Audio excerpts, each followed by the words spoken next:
Sabi nila, ang pinakamahalagang bagay na maibibigay natin sa mga anak natin ay ang oras. Kaya habang mga bata pa sila at may panahon pa, let's spend time with them. Kaya tara sa Legoland. Ayan, super enjoy ang anak ko nung time na yan. Gustong-gusto niya ang mga water activities kahit ang init-init, kahit sunog na. Ayan.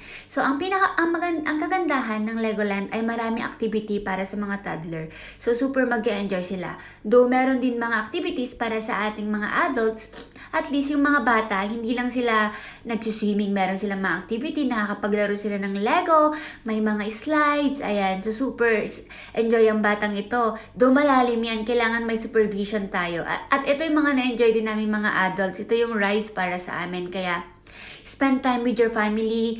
Ang mga oras at panahon, hindi na natin may babalik. Minsan lang sila maging bata. At may papakita ko ang video na to pag lumaki na ang anak ko. Maalala niya na we spend time with him.